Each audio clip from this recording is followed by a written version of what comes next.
All right, welcome to today's podcast, podcast 16 in the series. Today's podcast is really an interesting one. We have an interesting topic which affects all and sundry. Our title today is Who Really Changes Government? My name is Akintayo Ayodele-Bamisaye. I work with Galaxy Backbone. I'm a proud member of the Courageous Cohort 3 of the Public Leaders Program. And I have three amazing and extremely powerful members of the Alumni Association here with me today, and I'm going to be introducing them and talking about them and what they've done as we go along in the course of today's podcast. Every great reform begins with a spark. That moment when you realize that the way it's always been done is just not good enough. And the feeling at the heart of our question today is exactly that. Who really changes government? This podcast delves into that. And this episode today is part of a movement that's redefining what it means to serve, to lead, and to truly transform public service, not only in Nigeria, but across the continent of Africa. And to get to the answer to that question, we are going to hear from the people on the front line. These are leaders who are leading from the front line. I'm thrilled to be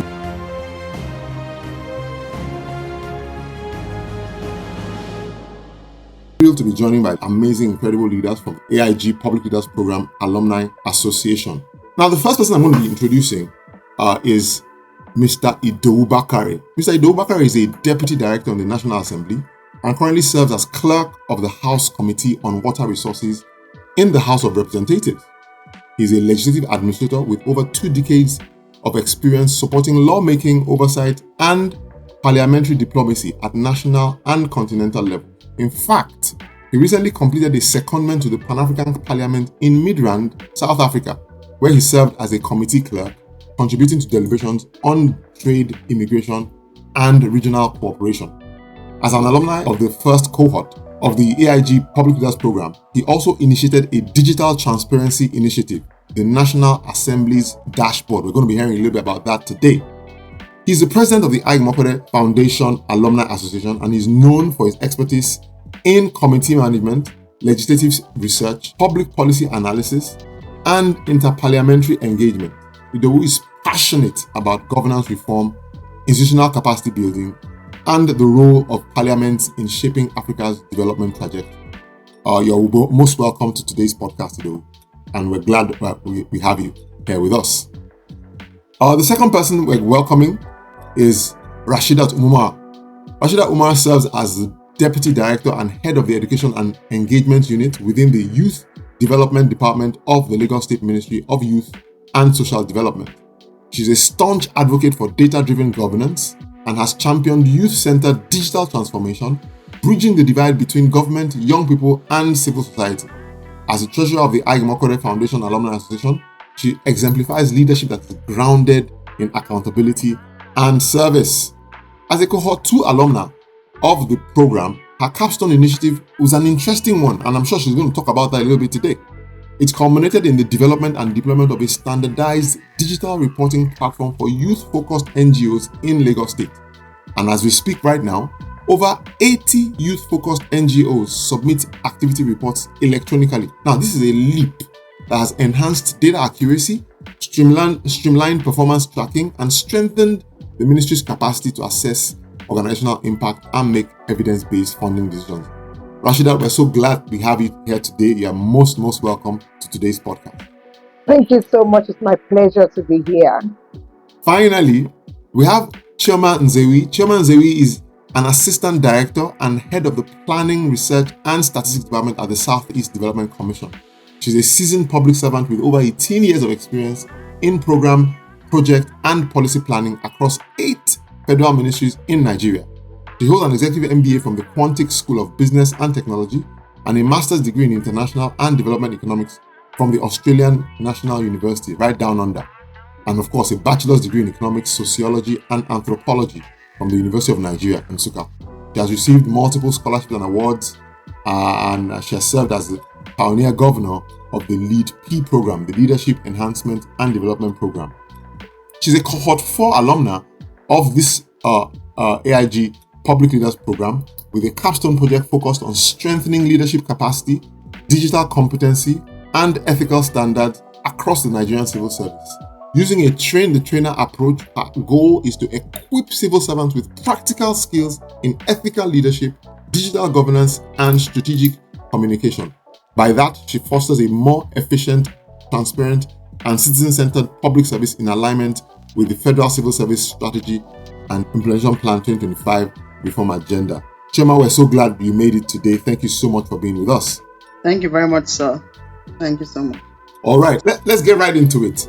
And Rashidat, I'm going to be starting with you. Before the AIG PLP, what did leadership actually mean to you in your day-to-day work? Who did you honestly think was responsible for bringing about change? All right, thank you so much for having me. It's a pleasure and it's really exciting to join this podcast. Before I joined the AIG Public Leadership Program, for me, you know the level at which we are there. You see somebody as your head, the head of the department or my supervisor, head of unit, is the person we look up to for directives. You know, in civil service, they give directives. So you wait on for their directives and you follow their directives to the letter. But then after the program, especially because it's centered on that point where you move from just taking directives to taking actions or to you giving directives as well. So it really reinforces my belief that everybody is responsible for making that change. So taking decision at that level as a leader becomes very important for me. I realize you need to think more deeply. You need to look at things holistically as a leader, and then that every decision you make or every directive that you are taking at that point is going to have effect on a lot of things.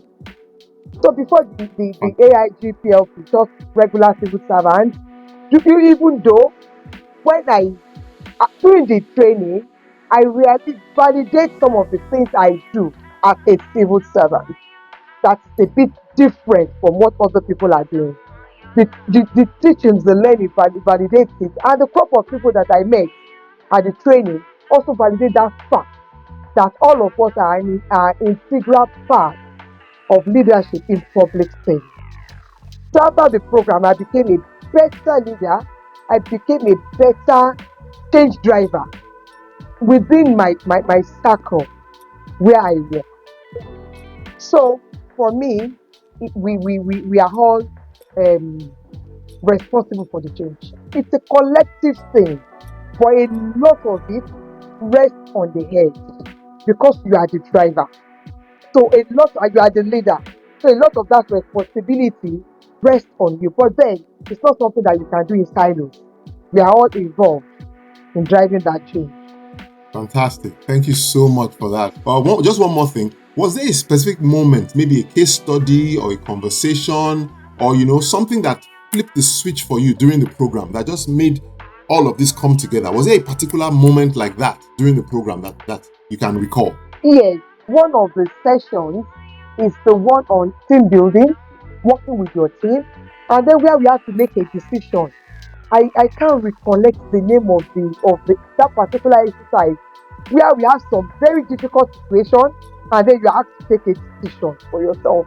So that really, really touched something in me and make me to be more aware, especially when you are now in a tight corner. It encourages me to think deeper, take a step backward, look at things from all perspectives before I take a decision. A lot of time in this work, you find yourself in a critical point that whatever you take at that point might have an effect on you as you grow, especially because you don't know how it will turn out. This like two-edged sword. You don't know where it will be. I find myself in such situation again and again in my position at the head of engagement and education and engagement unit. I have a situation with the young people I am trying to educate and enlighten. I have a situation with the policy makers, my head that I am reporting to.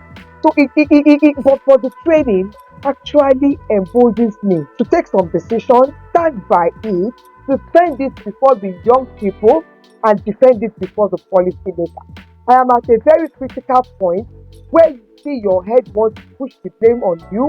The young people are looking at you that you are the one making that decision. for that training, that particular lesson. Anytime I find myself in such that situation, I keep calm, I think deeply, I breathe in deeply before taking a decision or before I saying love that. anything. Thank you so much for that, Rashidat. Yes. In fact, as you were speaking, I could relate with every single word and every single situation and context, which you've Yes. shared. Thank you so much for that. And so I think we've all had that moment that has challenged everything we thought we knew about public sector leadership. So I'm coming to you now, Idowu. You'll agree that one thing to have insight, but it's another thing entirely to act it out. So how did you translate that personal aha moment, into your own first concrete action? All right. Thank you very much. Good afternoon, everybody, and it's really nice to be here. And thank you, Rashidat, for your insightful thoughts. Thank you, Akintayo, for the questions you have asked. But before I respond, let me quickly help Rashida out. What she said was very spot on, and I think she was trying to refer to the practicalization of when we were taught pitfalls in decision making, whether we were doing group think or Yes, first leadership. that's it. Pitfalls in decision making. Yes, but it's really interesting to also touch on the same question you asked her before I go into my own question. Please go ahead.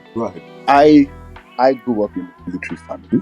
My dad was in the army, and growing up in that environment in the barracks, you definitely have no choice but to have an assumption that leadership starts from the top with one person, the leader. My dad was very dictatorial, and we, the kids, just assumed that was what leadership meant. One person at the top dictating the orders. Whether you like it or not, you must follow it. It was basically bringing barrack mentality into the family. But we're not the wise, so we all complied. And we complied because he was the decision maker. And growing up, till I started working, I was always excusing Nigeria's situation at the time. This was early 2000. I was always excusing Nigeria's situation under the fact that the leadership in Nigeria ought to know what to do to move Nigeria forward. I was excusing everybody else, but I kept the leaders on their toes that they should know what to do. But something happened in 2004 when I was told to travel to Malaysia on an assignment. And at the back of my mind, I was like, I'm being sent to Malaysia. Internet was a scarce commodity at the time, So the only thing I could think of Malaysia was a third world country. It cannot be better than Nigeria. Let me just go. Funny enough, on arrival in Malaysia, it didn't take 2 hours, but my mindset about who a leader was, it changed.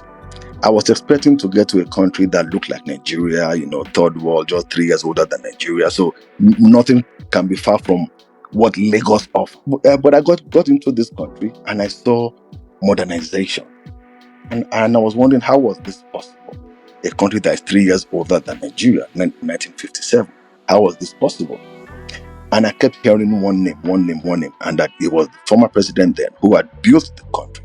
And I was also miseducated, or I misconcluded, because I then solidified my thinking that yes, leadership at the top is actually what brings about change. And I came back to Nigeria expecting my leaders to do something, excusing myself and the rest of the people.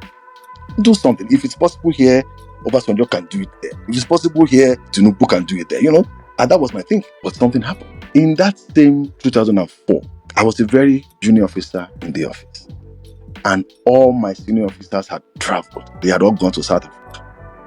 And all of a sudden, we who had never been utilized on anything major were called upon. That the Senate president wanted to travel. And they said, Idowu, you have to prepare a position paper for him that he will go and present at the IP, Interparliamentary Union in Geneva. I almost peed on myself. I'm like, how am I going to do this? But you know that under a week, not only did I do something, what I did was what the Senate president then used, and what he used was what made them say I should come and start working in the department responsible for international relations in the National Assembly. And I told myself, my initial thinking that it is those at the top who make decisions that make things work I realized that period that no, we can all lead from where we are, leading from the front, leading from the middle, or leading from the back. I didn't know I was leading by determining or deciding what the Senate President will go and talk about. I wrote it without any guidance whatsoever. And that moment in 2004-05, my mindset changed from waiting for those at the top to bring about change. I realized that wherever we are, whether as secretaries or as committee clerks or as the leader, there's a kind of leadership we can bring. And I tell my colleagues every day in the office that look, even when you're a committee clerk and the committee has a meeting, the fact that you are told to drop the agenda for that meeting, you are determining what is going to be discussed. You are leading without knowing. You are determining when the convention is over and you move to the next one by the agenda you set. Especially when the people give you that autonomy to decide the agenda. So I can easily write conclusion of discussion on this topic, opening of conversation on this topic. I'm deciding what I wanted to talk about. Of course, I could either use it for good or for bad, but let's assume it's for good. I am now in a position to influence, in my small level as a thought, influence what the lawmakers will talk about. That could become policy, that could become regulation or framework that will better our lives. So I just wanted to add to what Rashidat had said, but to add to one more level, that those in the middle can also lead, even though not stepping on the roster as leader. Now, that also then led me to identifying problems or gaps where I find myself, that I can now bring in initiatives, hopefully will get support, which will now lead to better outcomes for us, which was what led to my capstone project then, which was called the National Assembly Dashboard. Again, I had noticed that there wasn't any coordination in how legislative activities were being done. It was very manual, very paper heavy, very slow, and very, very, very archaic. And I sat down. If I can see this problem, I can also think of a solution. It might be pedestrian, it might be pedantic, but let me think of a solution. And I came up with how we can use ICT, automate the process, get the lawmakers to buy in. But that was what led me. That my realization that I can actually be a leader from where I am was what led me to create that project. However, creating the project was not enough. I then realized after the public leaders program, or during the public leaders program, that one issue I might be having in getting action on my ideas was lack of consultation. And you remember we had a session on wide consultation and diverse consultation. After that program, I was able to get more people to the table, more conversations, reach out to the speaker. Some I even had to reach out through third parties because I didn't want the credit. Just let the thing be done. So reach out to those who knew the speaker, reach out to those who knew the Senate President. Let us put this thing before them, and to their glory and to the glory of the system, it found approval. And we have even since moved forward from the National Assembly dashboard. It was a bit of a culture shock for a lot of the lawmakers. So we moved into something now called the VISTA, the Virtual Information Service for Transparency and Accountability. I created that name. It basically does the same thing, but at a reduced function. What the dashboard was going to do was too advanced for those I was preparing it for. So it's kind of been scaled down to something else called VISTA. Let them get used to the VISTA, and then from the VISTA, we'll now launch again the dashboard. But why am I saying this?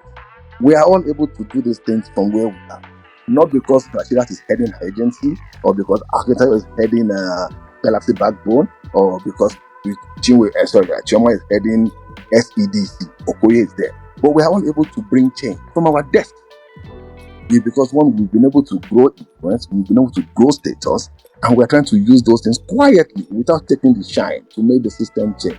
So yes, my aha moment came from my trip, and then it was disrupted by my realization that, look, I can make it from where I am.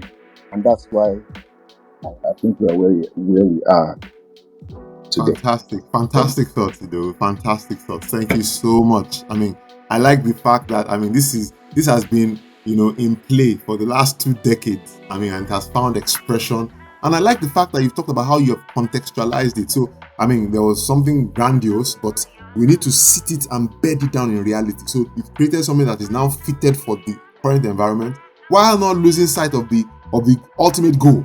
I really love that. And I think that takes us from the spark to the real world test of application. We've actually witnessed quite a number of powerful reform projects led by our colleagues, across the program, across different cohorts. So Chioma, I'm coming to you now. I want you to share. We heard from Idowu on the project. It was National Assembly dashboard, and now Vista. I really love that. I love the fact that these are living projects. So we just don't conceive something and it stays that way. No, they are alive. So therefore, they take a form and a shape, and they are dynamic, and they keep on growing and going and making impact. So I would like you to share some of the products that have stood out, for you, the ones that in your view are genuinely transforming lives and showing what effective public service reform can achieve. Chioma, Thank you very much for having me. During our own PLP, Public Leadership Program, I was in the cohort 4, and then I was very, very happy and delighted because Akamiso Usoro, he was in my group 2, and he won the best project for the PLP program. So his project was about document flow. He created an automated system for Central Bank of Nigeria. So he said before then they were passing files, they were working with files and paper, and it was cumbersome. Getting approvals could take weeks. So he and his staff and his colleagues, they worked on the document flow, and that document flow was launched even before we finished our PLP in March. And that project was the best project for our set, our cohort. Then the second project that I'm very particularly happy about was Abraham Oludalapo. Abraham Oludalapo at our graduation ceremony also won the Reformers Award. His project is on sexual harassment in NYSC, which I believe is a very, very topical issue. We know what both women and men face during their youth service days. I served at NNPC Towers, and where I served, I worked with the ETD division, that is Engineering Technical Division, and that was Block B. And in the whole of that Block B, we had just like 10 women and a lot of men all over. It was a lot of issues, harassment. So people say, okay, I want to rent a house for you, I want to buy a car for you. So I think it's very important that people understand that sexual harassment should be curbed, especially for youth corps members. And then that project would save a lot of lives for both women and men that pass through the NYSC scheme. And I believe that predators will be prosecuted and then arrested duly. Thank you. Oh wow, that's fantastic. In fact, that's really tangible impact there. Thank you so much, Chioma. And I'm sure each one of us on this podcast can actually cite numerous projects, in our cohorts that we can recall that really had that element of real tangible impact on the people.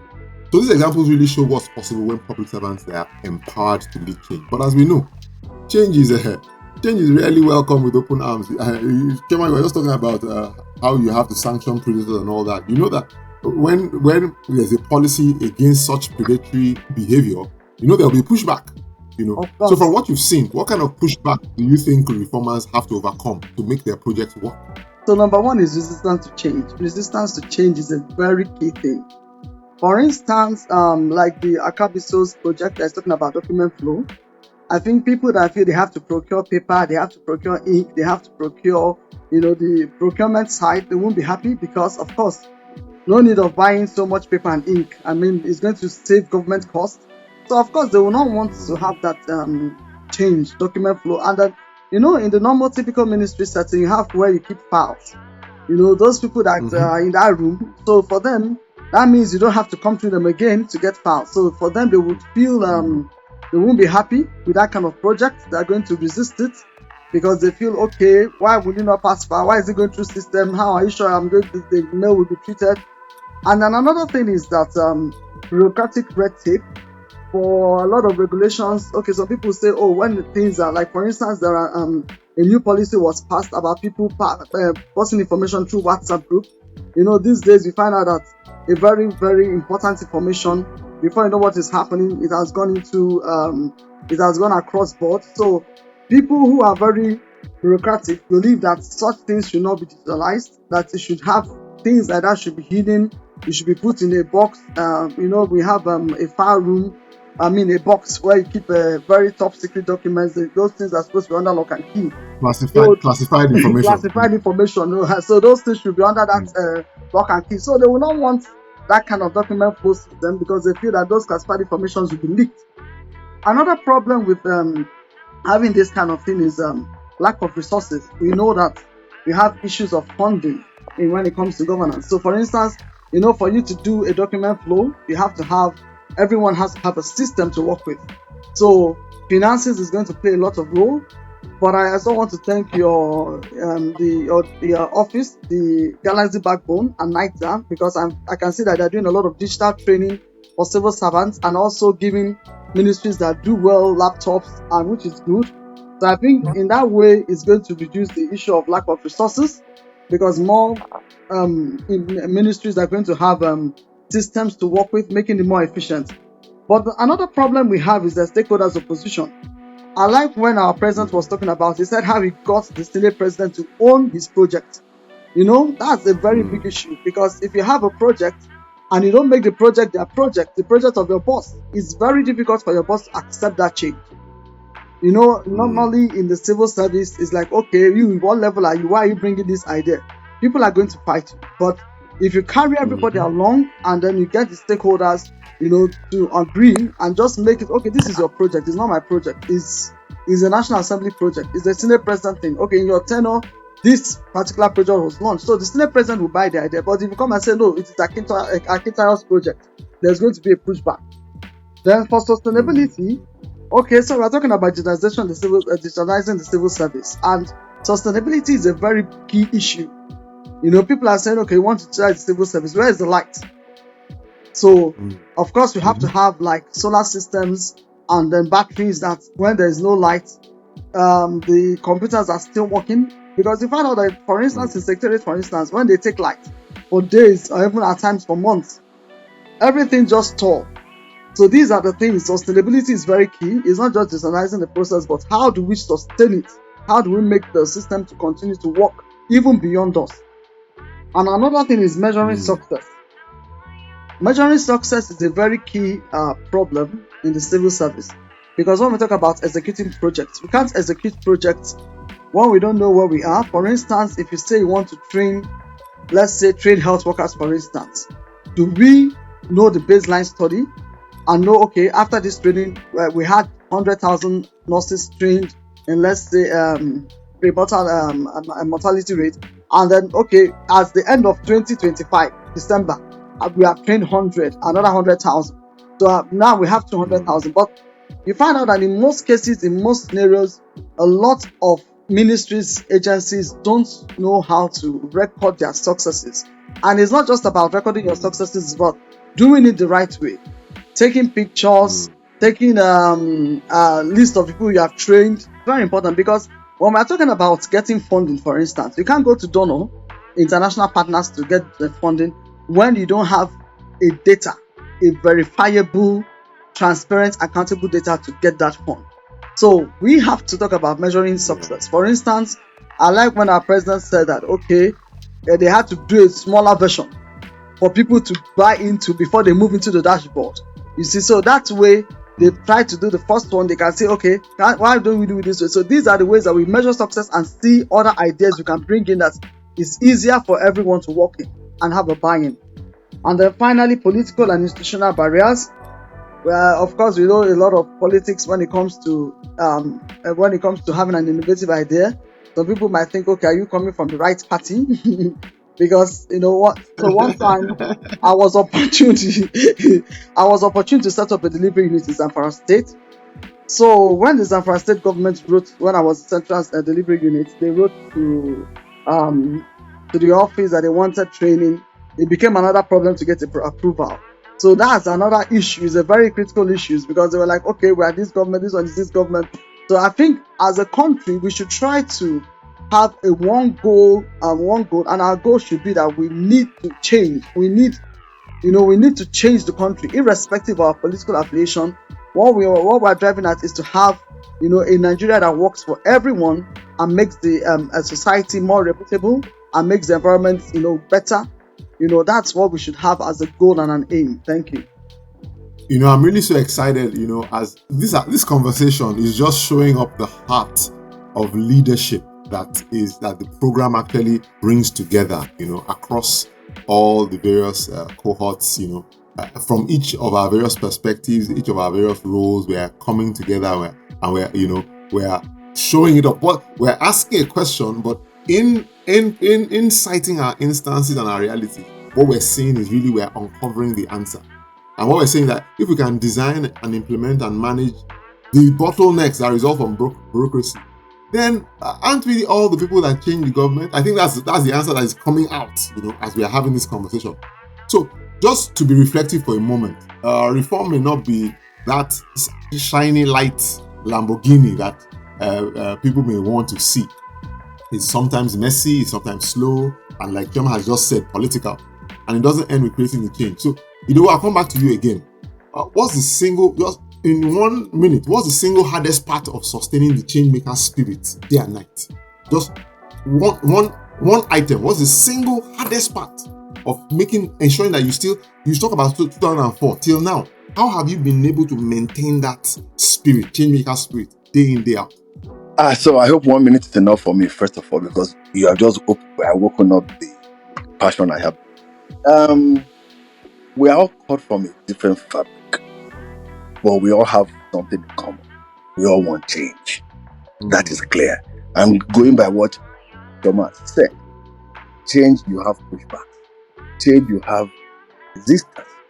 One other thing I've also realized in bringing change forward is the way failure is rewarded, or the way failure is judged. Oftentimes, when you as a middle level officer or you are at the back end, if you have an innovative idea, your reporting line at the top, whom you report to, sometimes you notice they really don't want to push that your idea forward to the leadership. I read a Harvard Business Review last week and I found the answer to it. And they said middle managers are a little more resistant to change than the top leadership, because when we are at the bottom, bring our ideas to the middle leadership.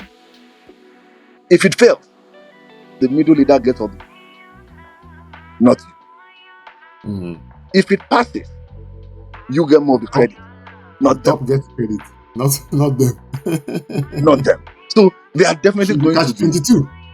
Catch 22. They are definitely, and I've experienced that in my 20 years in public service. When I was a very junior staff member, my immediate reporting line, when I bring ideas to them, there's a resistance. I later found out it's not because they don't like the idea. It's born out of the fact that if this idea fails, they, who are the ones who penned it down to the CNA, that's the Cloud National Assembly, will get the blame. No. If it succeeds, reward and repercussion system. Yeah. If it succeeds, I will get the credit, not them. So really, there's nothing for them. But there they are standing in the middle of us and the leadership. So if we could recalibrate how it is rewarded, how it is acknowledged, I think we will have a little more way going forward. I just wanted to add more light to what she has said before going into what you asked. What you asked me is about what keeps us going, what keeps me going. Yeah. Personally. Again, I like to tell stories. When I was a very young staff, level 9, level 10, I would come to the office every morning, and there was no single task given to me and my colleagues. For months, we are there doing nothing. And you know the nature of the civil service sometimes like that. And we'll stay like that on end for 1 month, 2 months, nothing. Once in a while, they recognize you, hello, how are you?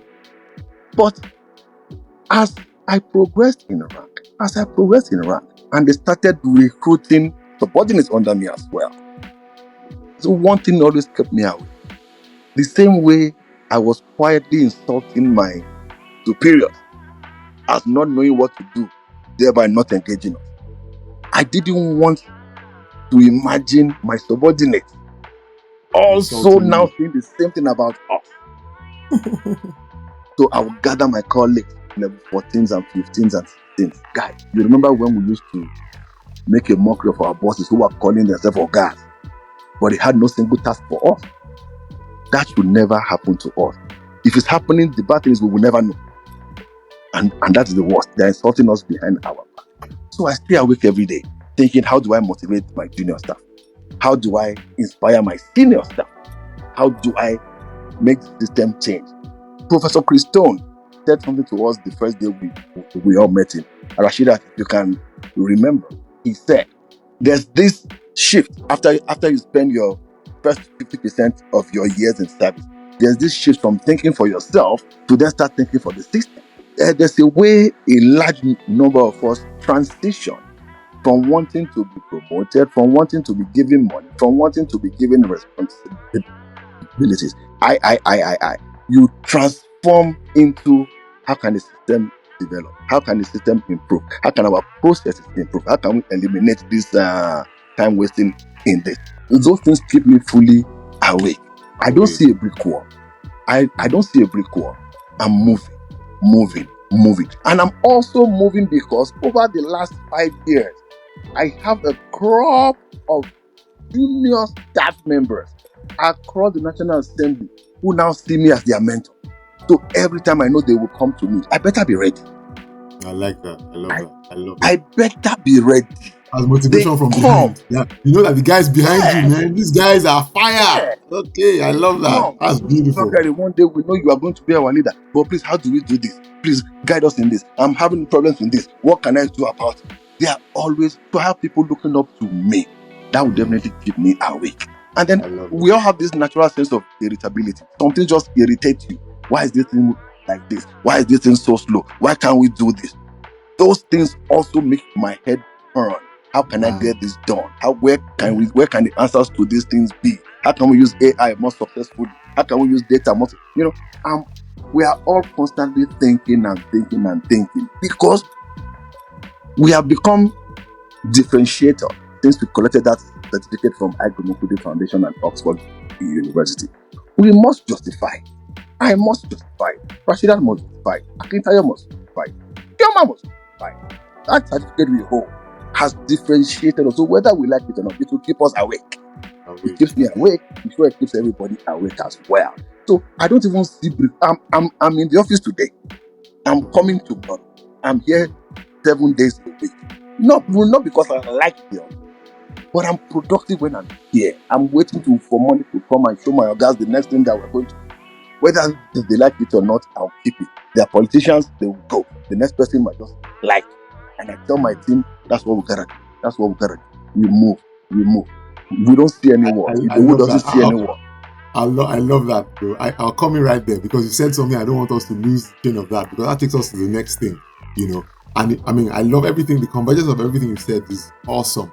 But one thing you said, you talked about AI is coming. That's why I quickly had to come in. And I'm coming to you, Rashida, with this one because the world outside is not changing. The world outside is not standing still. Everything is changing on a per second basis. In fact, the rate of change now is if you blink, everything has shifted. We have AI, we have digital transformation. If it's not environmental change, climate change, is technological change. If it's not technological change, it's political change. Donald Trump, all manner of change, all manner. In this new landscape, how do you frame continuous learning for the people who are, as we are discovering now, are the real change agents? What kind of learning? What's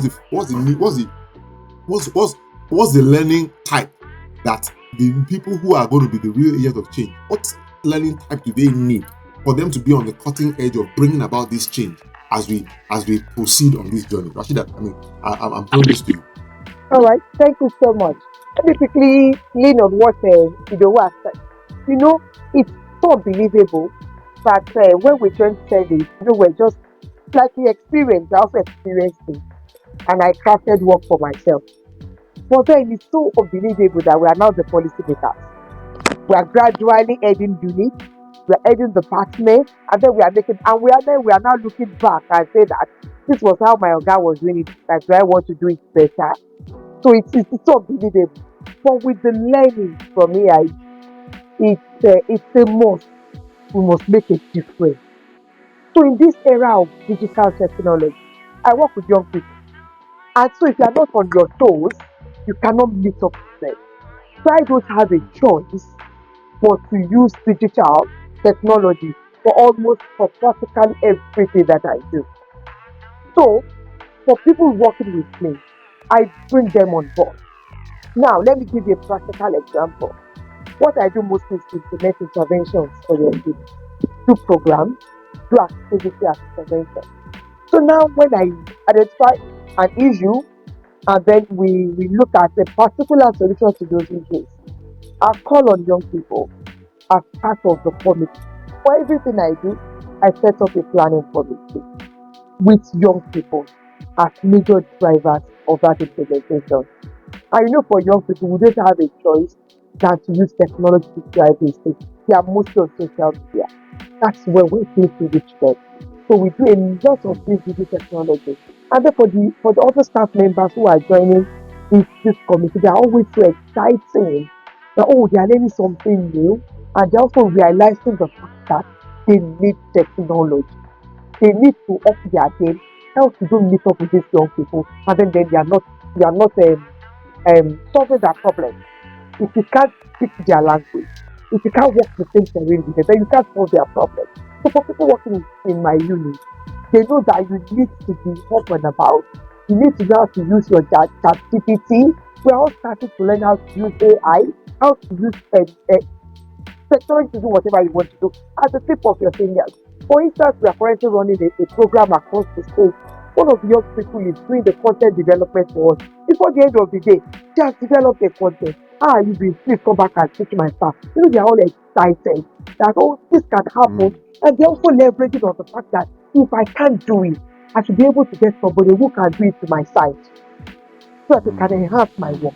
I am not the one doing all those things. I'm not the one putting it on social media, but those people that have drawn closer as part of that implementation committee, they're able to do it for me, and I'm learning from it. And you are taking the glory. What they say is that what we are doing immediately is hitting the social media wave, and people are, as we are doing the program, somebody is transmitting it live, somebody is streaming it live on IG, somebody is answering their question straight away on IG. It's not because I am the one doing it, but I'm able to gather people who can do it around me. And I continuously tell my staff, you need to do this thing, learn from what I am doing. What I can't do, I should be able to get somebody who can do it, and I learn from it. As somebody working with young people in this digital age, your game should be up. You should speak their language. You should work on the same path with them. Else, you can't solve their problem because it means you don't understand what they need, and you can't give them what they need. So, say public studies, we need to transmit. Then for me, like I said, I work with young people. I see the future that we are there now. If we want the next generation of public servants to be better, then we need to train these young people who are going to become public servants. So when they are coming with the right mindset. They are coming with the change mindset. They are coming with the growth mindset.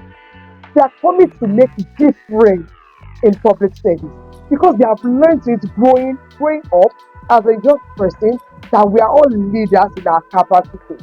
And for our country to be better, it is something that all of us must be a part of.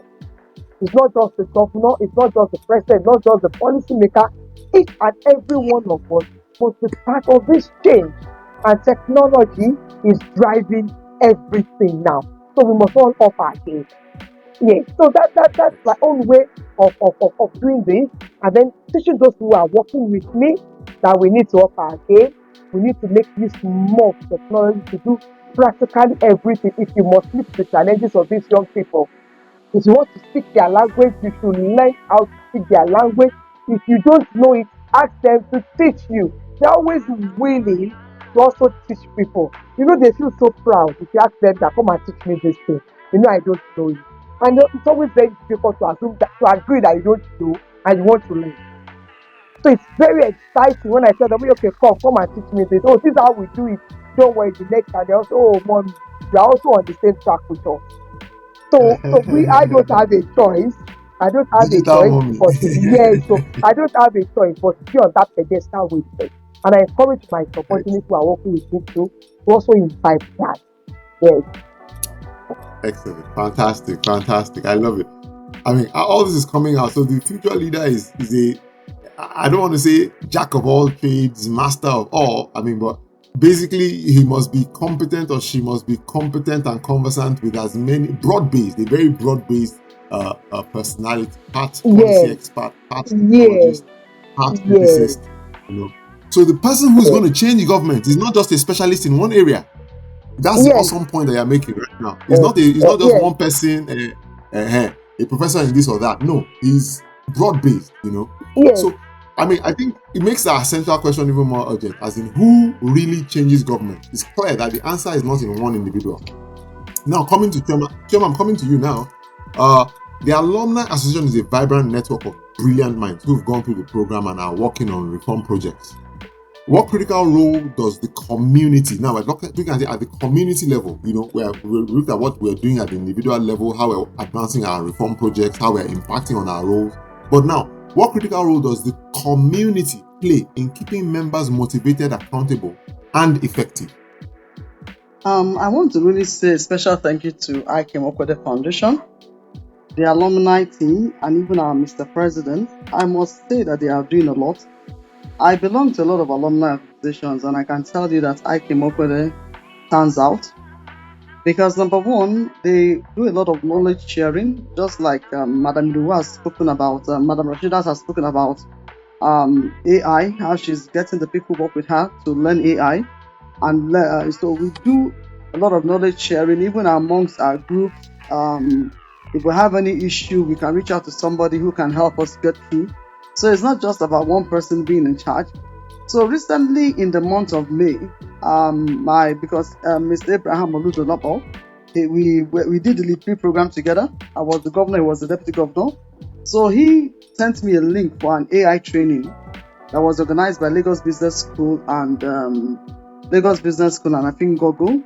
And I applied for that, and we all met at that training, and I learned a lot on AI. And that's a very good platform because we share knowledge of things that are happening, which is very, very good. He shared it on even the Aig-Imoukhuede Foundation platform network, and we met I think we had about 10 or 15 members that was brought in for that training, which is very good. Another part that the Alumni Association is doing is accountability. Madam Gift will always call you, how far with your project? What have you done? So it's not just that we just crafted project and we just dropped it somewhere. No. Madam Gift would ask you what's happening. Have you been able to carry the project? What's the next step? And yesterday I also met a member of my group too, Mr. Olusegun. He works with the SGF. He's an ICT person. So I was discussing about his project. He said yes, and Madam Gift is always disturbing him about what next step. So that's a very good point because accountability is important. It's not just say, okay, we have planned project and the project turns to elephant project. No. Following up to make sure that the project is executed and also trying to see how it has impacted. Another part is motivation. I like the newsletter. The newsletter is always celebrating alumni that have done well, exceptionally well in their career, in their field, what they have done. So that newsletter is very motivating because it helps alumni members to say, okay, this person is doing this, why don't I do this? Okay, it helps us think out of the box. It challenges us to do more. And for those who have done something, it's an encouragement that they have done something well. So it's a very good motivational newsletter. And another thing that's good about the Alumni Association is collaboration. We collaborate very well amongst ourselves. We reach out to each other when we have issues that we need to handle. Because I believe collaboration and partnership is key. No man is an island, entirely different from another. It's good we work together, and that's very interesting. Even this affinity group that was just formed, the recent affinity group that was formed, the members are working together to see how they can transform the civil service in their respective organizations or in their respective affinity group. And most importantly, the upscaling program. So the last upscaling program, which was done in Abuja, we attended live. I really want to thank the alumni group. We brought in past ministers, past permanent secretaries, and they really taught us real life experiences. Because one thing for me in a training that stands out is hands-on training. People who have been through it coming to tell you from experience past, not just maybe reading slides and saying, okay, you're training somebody, no, but practical real life situations. People telling their stories, and then you learning how it is important. Because the last one was on procurement and accountability, procurement and integrity, which was really, really good. They brought in the affinity group to do a slide presentation of what procurement processes are. So for people like us who are new in heading the department, we at least understand what procurement processes are, and it's really mind changing and life changing, and it's changing all alumni across board. So I want to say a very big thank you for the alumni. Dex, you are doing a great job. Keep it up. Thank you. All right, excellent. So, we're actually beginning to wind it down now. It's been an interesting discourse.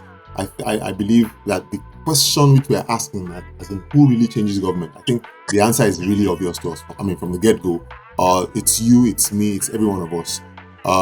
And I like how you cited all the various instances where the community actually is the convergence of all the people, of all the minds, of all our efforts and all that coming together into one community is bringing about increased momentum. So I want to just ask, looking ahead, how do you see the community evolving, becoming a greater force for change in the next 2 to 3 to 5 years?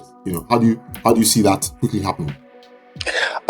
Thank you. There's no doubt that community will eventually or will continuously continue to make change and be a force for good in the public service.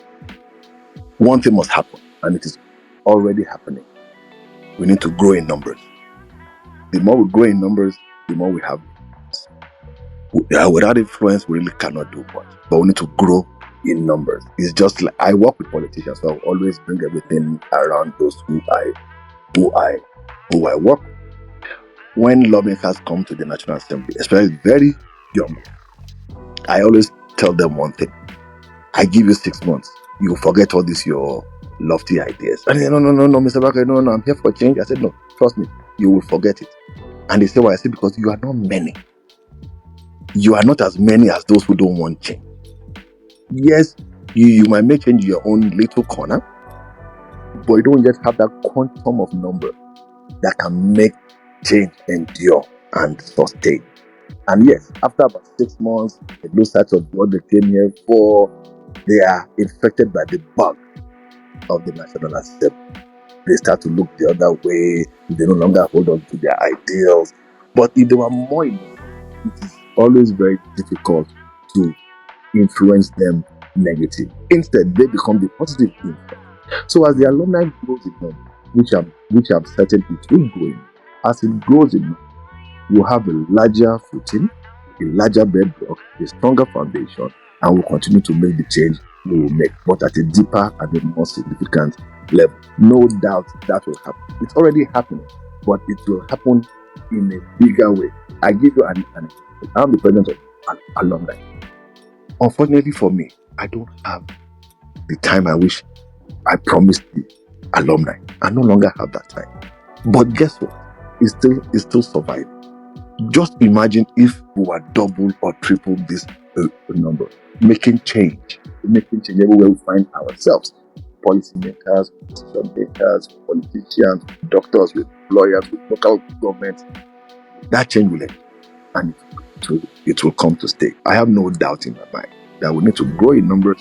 But even while we are growing, we can never have enough numbers. But while we are growing in numbers, as we are, the impact we are making is already been. We just need to document it a lot more. I remember Rashidat or Chioma was talking about some capstone projects. Indeed, there are many more. There are even so many other unsung ones that have transformed into something else, that are making changes. I speak to alumni members once in a while, here and there. And I hear the other things they're doing, how they're even improving what they're trying to do before. So yes, we're definitely making that change. We don't have the megaphone. Eventually, we will get the megaphone. But the biggest megaphone we have, the output and the impact we will create. But it will be louder when our number. And I'm sure that is what Aig-Imoukhuede and all of us are also trying to drive forward. Especially those of us who have come out, who are now inspiring other people who might not get a chance to be a part of it. We change them. Just like Rashidat also said, she's kind on the younger ones behind her. And I like the fact that she said that, because for far too long, the public service doesn't reckon with the younger people. She's carrying the younger people along because she has come to the realization early enough that what they possess, we don't possess. They are in the present phone age, they are in the AI age, they are in the IT age. What will take us 10 days will take them 10 seconds. She's leveraging on them. And she's also giving them that psychological safety to fail. And there will be no negative failure. blowback or repercussion. Yeah. Excellent. Giving them that psychological safety to fail forward, fail often, like John Maxwell said, fail often, fail all the time, but always fail forward. That's what she has done, and that's what I'm sure a lot of us are doing. We are transforming where we work from a place where people used to say, we don't do it that way. We have not been doing it like that. We're now saying, how can we get it done better? And I'm sure that happens where we are all working, and we will not stop until it happens. Thank you. All right. Excellent. Thank you so much. I mean, I think you've launched us into the future. What we're talking about. The 5th cohort had their residential week this month, and that the launch that signals another wave of leaders who will be onboarded by March 2026. So I mean, the numbers are going to increase. They have increased, like you said, and that will be formalized, in March when they graduate from the program and they are now onboarded as alumni as well. So Rashida, as an executive member of the association, this milestone of the 5th cohort, what does that represent to you in the context of our big question today, as in who really changes government? Now that we have another cohort, what does that mean for us? I'm asking you because you're a member of the executive association, and I would like to hear your perspective in that regard. All right, thank you. You see, considering the rigorous election process, consider that process, and then you're able to get people year out. It gladdens my heart. It shows that a lot of public servants who are desirous of making change. I said when we were at the residential training, the first one, and then when they ask us questions, all of us are bringing the same perspective. Then I told somebody, are we all of the same parents? You see, we all have the same DNA in us. It seems we all have the same fire in us for change. It seems we all think alike. So now that they have gotten themselves forward, it's so exciting for me that so many people in public service who have that desire to make change. And like Idowu had said, the community is growing. And then when we reach that number, then our effect will be showing. The changes that we want to bring to public service will become more visible because of our number. Then I'm not the only one singing that song in my agency. There are 3, 4, 5 of us singing that song. When we have body of permanent secretary, about 4, 5, 6 of us are alumni of AIG. We are singing the same song. Then we are able to make changes. Then we are able to drive that change that we want. By the time they look at the body of permanent secretary in the Federal Civil Service or head of agency, and like 50% of them are from AIG PLP, or they've passed through all these transformative programs, then you see that it's easier because we now speak the same language. We speak the same language because the same DNA runs in us. We all want to make changes. So it becomes very easy. So it's so exciting that year in, year out, despite that process, they get people who meet that standard. It shows that very soon in the future, we're going to be seeing that changes. It might be small, but by the time we are more, and the community is so large, then it's easy. You see that change, that we want in public service. So it's so exciting for me that more and more people are coming on board and that our community is growing. I can reach any agency and know that I have somebody that can speak with them. Now, across most agencies, now you have people who is in part of this program. I can call. People will come on our group and say, who is in this agency? Then we are seeing two, three people say, oh, I'm there. What do you want? Yes, I can start. So that's what we want. So very soon, our community will be so large, and then that change we are driving will become more visible. And then others don't have a choice and follow us. Some of them will have become top of yes. So it's so exciting. I'm looking forward to welcoming them into the alumni body as soon as they have done with their training. That's beautiful. There's something I always say, that the secret of big is small. I mean, there's nothing that is great of size, of significance that started that way. It always starts as a small seed, as a small action, as a small thought, one corner. Those small activities or actions that we're taking in our respective spaces are the things that will snowball, and bring about some major changes. Thank you so much for those thoughts. Like I said, we are winding down now. I'm coming to you, Chioma. If you could just give one piece of advice to the incoming class on how to become someone who changes government, just one advice to the incoming class, Chioma. Thank you very much for that question. My number one piece of advice is start with empathy and lead with curiosity. In other words, they should take time to understand the people, the systems, and the challenges they are trying to address. They should learn to listen more than speak and ask questions that spark meaningful conversation. Empathy will help them to understand the issues, while curiosity will keep them open to new ideas and perspectives. By leading with empathy and curiosity, they will build trust, foster collaboration, and develop solutions that truly address the needs of the people they are serving.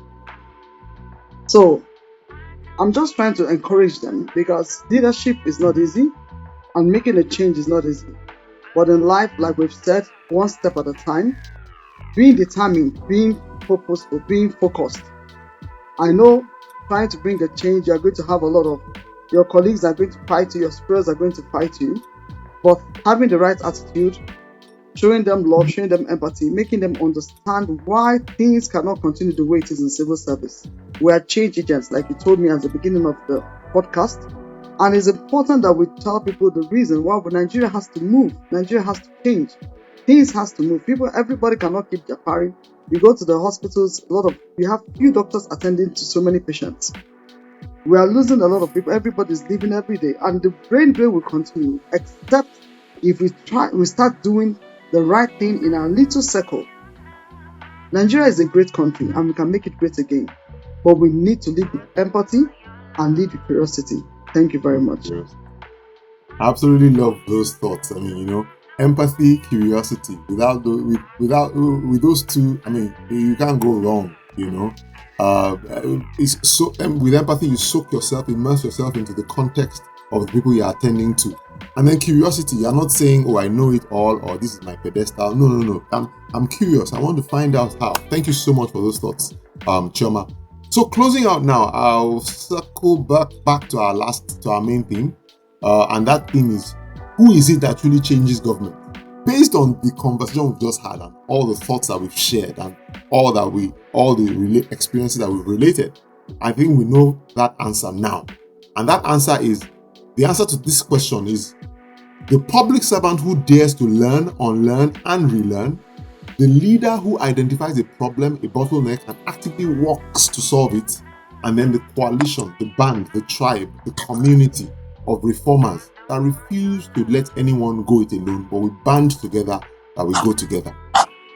The reality is this: public leadership is not a title, it's a choice. It's a daily choice to serve and to keep serving despite the obstacles, to persist in service, and to lead from right where we are.